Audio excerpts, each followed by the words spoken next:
FromSoft have just released the Ring City DLC. They're still making Sekiro. Miyazaki starts streaming of a perfect Dark Souls, where you can explore and talk to popes, an open world, the logical progression of a genre where the maps look like... This is the story of how one little man and a whole team of game devs, and a design team, and translators, and voice actors, and the man from Game of Thrones created a pretty alright video game, to be fair. So grab a snack and eat it quick, because this is not that long a video. Because half is paraphrased and the other half is wrong. Just watch the video, right? Did George R.R. Martin write the story? I don't know, let's ask him. Well, Thanks, George.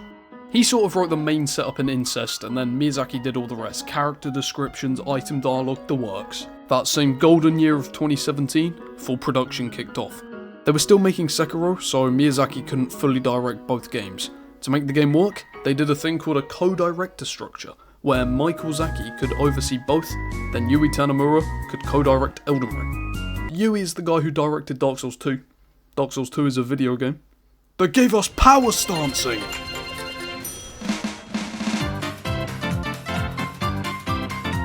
A huge part of the design philosophy of this game is removing brick walls that their previous games had. In those games, if you got stuck, you basically just had to rough it out until you weren't.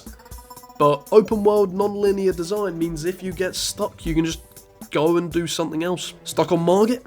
Why not go and get a weapon from Lanedale, then curb stomp the ugly bint? It's probably the biggest single reason why it had such broad appeal outside the Souls community. That and summons, which are good. There's a good few pieces of media that Miyazaki's credited as having inspired Elden Ring. You've got the obvious ones like Breath of the Wild, Elder Scrolls, Shadow of the Colossus, Lord of the Rings, just fantasy stuff basically. There's also some things that I think are more obscure, like Rune Quest, which is a fantasy tabletop RPG from 1978, and a novel called The Eternal Champion from 1962. But the main inspiration, in my opinion, don't know if you'll agree, is a game that released in 2011 known as Dark Souls. The music exists for the record, I just don't really know what to say about it.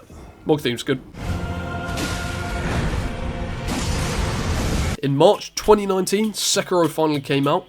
Up to this point, no regular scum knew about the game besides codename Great Rune. But on the 12th of June 2019, at E3, first trailer got released, and it showed fuck all.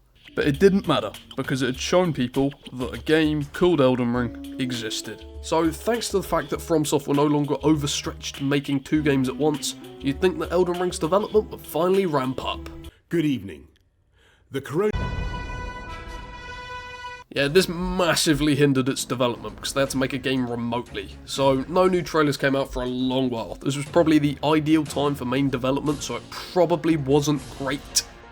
But Miyazaki and the gang pushed on. A new trailer came out on the 10th of June 2021, and the trailer had actual gameplay. It was pretty cool. Over the next half a year, they really ramped it up. They opened up playtesting in November. Oh, it's actually not that bad.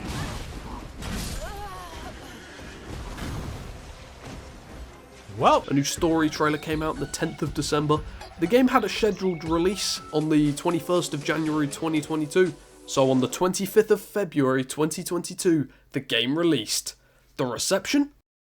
Elden Ring is one that we'll be looking back to as a game that moved the genre forward. Elden Ring really feels like the next step for FromSoftware one Souls of the style best games. games I've ever played. I really don't think Elden Ring's a good Elden game. Ring is by every metric an And it's one that I think everyone needs to experience for themselves. Donkey even said that Elden Ring is the biggest game ever made. it was FromSoft's biggest success and it wasn't even close. It managed to open the doors for a whole new round of God-fearing degenerates to try their previous games, including me. It was unequivocally, unarguably, and undoubtedly a video game that wasn't terrible. I was going to end the video here, but... So, a DLC. How do you make a DLC for a game as big as Elden Ring? You make it big.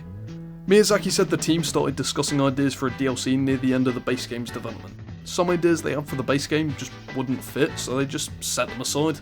And 2 months after the base game was thrust into the world, they started full development on Shadow of the Erdtree.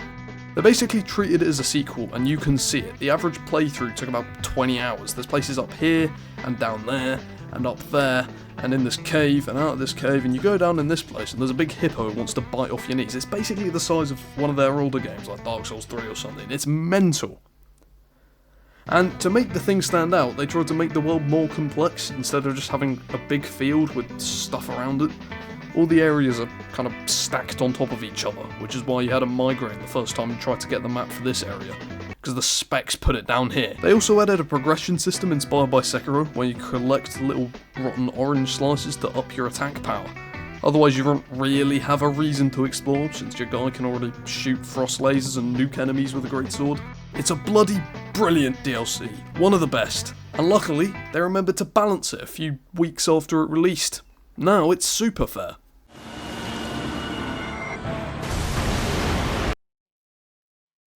Sadly, it's the last piece of Elden Ring game content we'll get, but it's fine. It's fine. It's fine. Right, so thanks for reaching the end of the video. If I got anything wrong, correct me in the comments so other people can have not misinformation. If you watched all the way through for some reason, please assault the subscribe button. Or if you want, go to a shopping centre and push a hard of hearing geriatric grandma down the escalators. Not related, but you've got free will. Like the video for the Bloodborne 2 movie.